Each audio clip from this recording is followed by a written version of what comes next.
Greetings and welcome back to 303 and our Talks with Walt, as we are calling our readings through the deathbed edition of Walt Whitman's Leaves of Grass. We turn now to a little poem, Transpositions, which will sit right between Sleepers and To Think of Time. There are in fact some readers of Leaves of Grass who like to see the final 6 poems culminating with Transpositions and then To Think of Time as being actually the culmination of Autumn Rivulets, as opposed to what we have said a number of poems ago was the conclusion of Autumn Rivulets. What is it about all of these last 6 poems after Autumn Rivulets, actually the last poems finish with prayer states? And I think a lot of it has to do with that word that we worked with Sleepers, antipodes. That is to say, reconciling the opposites. And in some ways you could make the argument that America has always, and Whitman's pointing this out, has always been interested in that prefix trans. Think about trans, the prefix, in Leaves of Grass. I just made a little simple list of all the different trans prefixed words of Leaves of Grass. Translates, transmuted, transparent, transpired, transfigured, translucent, transit, transfers, untranslatable, transcending, transportation, untransmissible, transpose, transcending, transparent, transformations, transmitting, transportation, translucent,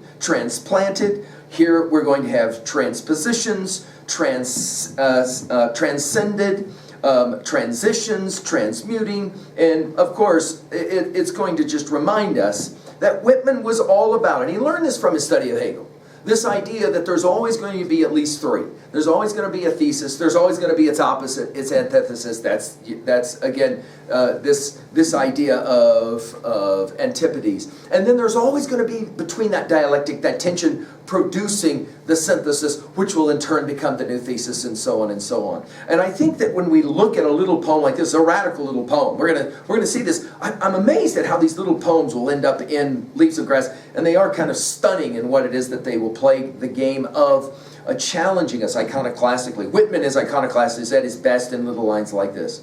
Now, our assumptions are that you've been with us at learnstrong.net, down that left-hand side, Talks with Walt, our playlist, from the very beginning. That introductory word, come all the way up through the inscriptions. Of course, we think of eidolons. And think about all of the different iconoclastic passages that we've already read. And obviously, we're coming now to the end, the final 150 or so poems of Leaves of Grass. And as we come to the end, we'll be reminded of the ways in which Whitman has opened our eyes to so many different perspectives, yes, and so many different ways of seeing the world and ourselves.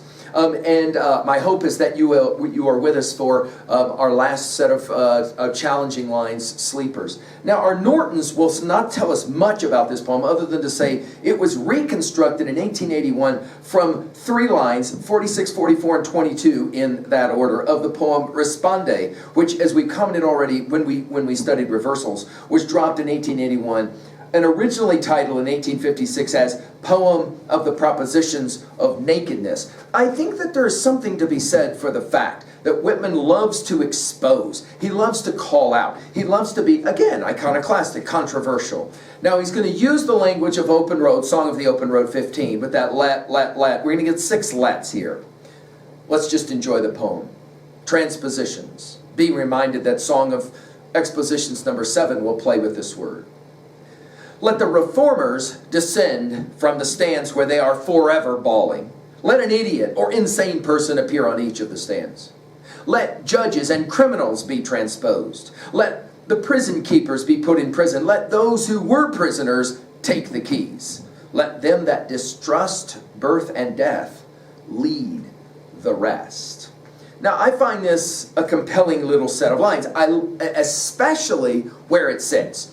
At the end of this part of Leaves of Grass, we will find Whitman reaching back to some of these earlier poems that he messed around with in that first 1855 offering, and playing around with some of the radical lines, Responde, we've commented on already. And here he'll begin by saying, I want to change a few positions. I want us to think about opposites. I want us to think about antipodes. I want us to see the opposite. So he'll begin with the reformers. And obviously, this idea of changing places is going to be central to his study of Ovid and Metamorphoses. Obviously, he'll be playing around with Shakespeare's Tempest, as we've commented earlier, that 1611 offering. And this is the way he'll play the game. Let the reformers descend, we think of our Dante immediately, and the way in which descent's been used in this collection of poems, descend from the stands where they are forever bawling. You'll remember this use of the word bawling, into him that was crucified. And then the dash makes us think of our Emily Dickinson here, right? Let an idiot or insane person, and we've seen this a number of times, just even in the last poem, Sleepers, it was used, appear on each of the stands. In other words, let's hear the other side. I think if there's anything that's clear in Leaves of Grass, it's that. That notion of always trying to see multiple perspectives. Notice, now we're going to get to law. Let judges and criminals be transposed. In other words, Whitman is about this challenging us to see both sides of whatever it is we're looking at. And to what degree can they be transposed? Again, the dash. Let the prison, and this again, radical language, let the prison keepers be put in prison. Let those that were prisoners take the keys. Now, this idea of take the keys is fascinating. It's obviously a reference to the Christian New Testament and the keys to the kingdom and all of that. That is to say, who's in control? Now, I think Whitman, the politician, Whitman, the Democrat, is always talking about democracy as being egalitarian. We're all in this project together. And so he wants us to see both criminals as well as judges. He wants us to see both prison keepers as well as those imprisoned as being of equal value, right? Let them, and then he says it, and it's almost like a compliment to he and to his tribe, his reformers, who are going to see the world this way. Let them that distrust, and this will take us back to myself in mind, birth and death, lead the rest. In other words, let's not just be materialistic, and we're obviously transcendental is one of those trans words of Leaves of Grass. This idea that there's got to be more, and we're going to get to this and to think of time. And in many ways, many have read Transpositions, this brief little set of lines, as being a beautiful bridge between Sleepers and To Think of Time. I certainly read this poem that way. As we get ready for the next poem, we're going to hear some of this very familiar language of Leaves of Grass. This idea of distrusting what is right there in front of you as obvious. Because for Whitman, nothing is obvious. Everything is obvious. He loves to play that paradoxical game. Well, how are we going to comment at level 2A on this one? Well, I think one of the views that we can take here is that all great artists are trying to challenge us to see multiple perspectives, trying to remind us that we can easily get locked into a view. As I was saying in an earlier lecture, the quarter has more than two sides. It has, of course, an upside and a downside. It has a heads and a tails, but it has a side as well. It has all those grooves within that side, that edge of the quarter. Of course, it has an inside and it has an outside. And then it has all the meanings side, right? The values that are economic, etc., etc. All of that to say, Whitman is constantly telling us to be wary of anybody that would try and tell us what we have to think, too much authority. And I think he learned this as well from his study of Jefferson and, of course, the Declaration of Independence.